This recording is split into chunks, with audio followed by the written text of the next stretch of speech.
नाज़रीन आदाब, यह है उर्दू चैनल और मैं हूं आपका मेज़बान मुहतशिम एहतशाम। उर्दू चैनल के खुसूसी प्रोग्राम खास खबर में आपका खैर मकदम है। नाज़रीन, बांग्लादेश में शेख हसीना की हुकूमत का तख्ता पलट जाने के बाद वहाँ पर तशद्दुद के वाक़ात में इजाफ़ा की इतलात मिल रही हैं। इस दौरान बताया जा रहा है कि वहाँ की अक़लियतों को नुकसान पहुँचाया जा रहा है और इबादत गाहों का भी नुकसान हो रहा है।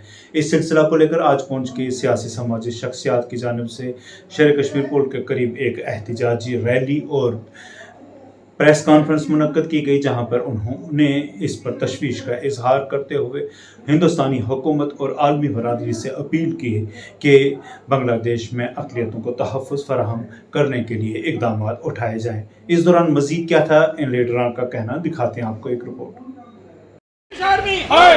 इनोसेंट किलिंग बंद करो, बंद करो, बंद करो, बंद करो, बंद करो, बंद करो। बांग्लादेश हाय हाय, बांग्लादेश हाय हाय, बांग्लादेश हाय हाय। इनोसेंट किलिंग बंद करो, बंद करो, इनोसेंट किलिंग बंद करो, बंद करो। तो साथियों, आप देख रहे हैं पिछले एक हफ्ता से बांग्लादेश में जो हो रहा है, वहाँ पर इनोसेंट हिंदूज़ की किलिंग हो रही है।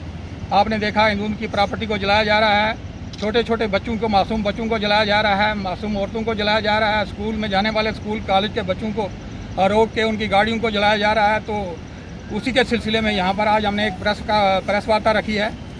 हम ये पूरे तौर से कंडेम करते हैं जो भी एक्ट वहाँ के लोगों ने, सो कॉल्ड प्रोटेस्टर्स जो बांग्लादेश में प्रोटेस्ट कर रहे हैं, उनको प्रोटेस्ट करने का हक है, लेकिन उनको इनोसेंट लोगों को मारने का कोई हक नहीं है।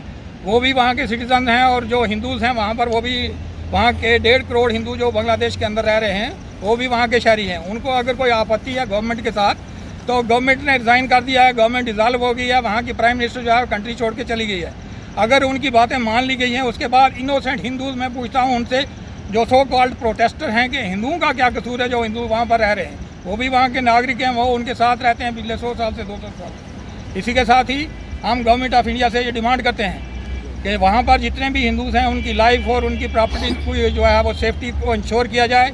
हिंदुस्तान के प्राइम मिनिस्टर श्री नरेंद्र भाई मोदी से हम आग्रह करते हैं, हिंदुस्तान के होम मिनिस्टर श्री अमित शाह जी से, हिंदुस्तान के डिफेंस मिनिस्टर श्री राजनाथ सिंह जी से, और हिंदुस्तान के जो फॉरेन मिनिस्टर हैं जयशंकर जी, हम उनसे भी आग्रह करते हैं कि वो इमीडिएटली बांग्लादेश की आर्मी के साथ मैटर टेकअप करें और वहाँ पर जितने भी हिंदूज़ हैं उनकी लाइफ एंड प्रॉपर्टीज़ को जो है वो इंश्योर किया जाए। बहुत बड़ी बदनसीबी की बात है कि जो लोग सनातन धर्म को मानने वाले हैं, उनको जो है पर्टिकुलर जो है हिट किया जा रहा है। मैं ये समझता हूँ कि कुरान में भी ये लिखा है कि पड़ोसी जो है उसके 365 सवाल जवाब हैं। मैं ये पूछना चाहता हूँ कि इन लोगों का कौन सा धर्म है? ये लोग जो इनोसेंट जो किलिंग कर रहे हैं, आज जो मैं एक चीज़ और पूछना चाहूँगा मीडिया के माध्यम से, जो ह्यूमन राइट्स कमीशन की बात करते हैं, वो लोग आज क्यों चुप हैं? मैं ज़्यादा कुछ ना कहते हुए इसकी मैं दिली तौर पर मजम्मत करता हूँ कि पर्टिकुलर किसी कम्युनिटी को हिट नहीं करना चाहिए। उन लोगों का क्या कसूर है? अगर आपकी जो कोई लड़ाई है वो किसी पॉलिटिकल पार्टी से है, किसी पर्टिकुलर वहाँ के किसी प्राइम मिनिस्टर से है, लेकिन एक चीज़ मैं ज़रूर कहूँगा मोदी साहब से कि जो लोग हमारे इस समय बांग्लादेश बॉर्डर पर हैं, उन लोगों को जो है बाइज़्ज़त जो है हिंदुस्तान में शरण मिलनी चाहिए। जिस तरह की हिंदुस्तान गवर्नमेंट ने एक स्ट्रांग स्टेप लिया था जबकि अफ़गानिस्तान में जुल्म हुआ, मैं ये समझता हूँ कि किसी की जान से बढ़कर कुछ नहीं है। आज इंसानियत के ऊपर बहुत बड़ा तबाह है। मजहब नहीं सिखाता आपस में बैर रखना, लेकिन आज बांग्लादेश के बीच यहाँ पर जो आर्मी का शासन चल रहा है अभी तक है, उनके प्रधानमंत्री जो है देश छोड़ के भागे हैं। वहाँ पर विद्यार्थियों ने जो प्रोटेस्ट किया है, लेकिन उसने इतना बड़ा भयंकर रूप इख्तियार किया है कि एक पार्टिकुलर कम्युनिटी को है, माइनॉरिटी वालों को जो है अपना टारगेट किया जा रहा है। बड़े दुख से कहना पड़ता है कि उस ऊपर वाले अल्लाह ताला राम वाहिगुरु ने अगर हमें इंसान की इस रूप में अगर पैदा किया है, तो हमें अच्छे कार्य करने चाहिए। ये नहीं है कि हमें किसी गरीब को देख के जो है उसका अपना गला काट जाना चाहिए। आज देखिए, इतनी हमारे पास एजुकेशन है, फिर भी हमारे जो लोग हैं दिन ब दिन बैकवर्ड जा रहे हैं। उसका यही कारण है कि हम जो हैं संभल नहीं पाए। मैं प्रधानमंत्री नरेंद्र भाई मोदी जी से ये अपील करता हूँ, पूंछ के बाटोन एरिया से, पूरी कैबिनेट से ये अपील करता हूँ, रक्षा मंत्री जी से अपील करता हूँ, विदेश मंत्री जी से अपील करता हूँ कि जल्द से जल्द जो है बांग्लादेश के जो चीफ हैं आर्मी के, उनसे बात की जाए और इस बात को शॉर्ट आउट किया जाए। बांग्लादेश में जो घटनाएं हो रही हैं, शुरू में ये खबर थी कि ये विद्यार्थियों का आंदोलन है, ठीक है, विद्यार्थी आंदोलन कर सकते हैं, उग्र हो गया, प्रधानमंत्री देश छोड़ के चली गई, मिलिट्री का चीफ जो है उसने कमान संभाल ली। अवामी लीग के साथ शायद लोगों को जिद थी या कुछ भी था, वो चली गई तो चैप्टर क्लोज हो जाना चाहिए था। क्या बांग्लादेश का आर्मी चीफ 3-4 दिन उन कट्टरपंथियों को दे रहा है? प्रधानमंत्री जी से अपील करते हैं, फॉरेन मिनिस्टर जी से अपील करते हैं कि बांग्लादेश के मिलिट्री चीफ को सीधे अल्फाज में बोल दिया जाए कि 4 दिन से तुम कर क्या रहे हो।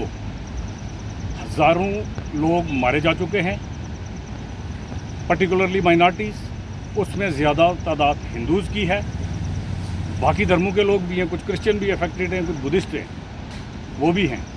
इवन टू सम एक्सटेंट कुछ रिपोर्ट्स मिली हैं शिया लोग भी हैं। हमारी प्रधानमंत्री जी से अपील है कि सीधे लफ्ज़ों में उस आदमी को ये बोल दिया जाए कि तुम कंट्रोल करोगे या नहीं, क्योंकि ये डेमोक्रेटिक बातें, कभी कभी ऐसा होता है कि जिसके साथ हमारा वास्ता होता है वो डेमोक्रेसी पर यकीन नहीं रखता। इन लोगों के साथ वो डेमोक्रेटिक बातें नहीं, सीधी बात की जाए। प्रधानमंत्री जी से अपील करता हूँ कि भारत में जितने 140 करोड़ लोग रहते हैं, सब के दिल में ये कसक है इस वक्त कि पड़ोस में वो देश जिसको संभलने का मौका भारत ने दिया, जिसको डेवलप करने का मौका भारत ने दिया, आज वहाँ ऐसा हो रहा है। वेरी सारी स्टेट ऑफ अफेयर्स है। तो मैं पर्टिकुलरली फॉरेन मिनिस्टर जी से गुजारिश करता हूँ, प्रधानमंत्री जी से तो गुजारिश है ही है कि भाई जनरल से सीधी बात की जाए कि वो चाहता क्या है। उर्दू चैनल में आज बस इतना ही। अपने मेज़बान मुख्तशिम एहतशाम और उर्दू चैनल की पूरी टीम को दीजिए इजाज़त। आप हमारा चैनल सब्सक्राइब करें, वीडियोस लाइक और शेयर करें, कमेंट बॉक्स में अपने तासरात से नवाजें और बेल आइकन लाजमी क्लिक करें। खुदा हाफिज़।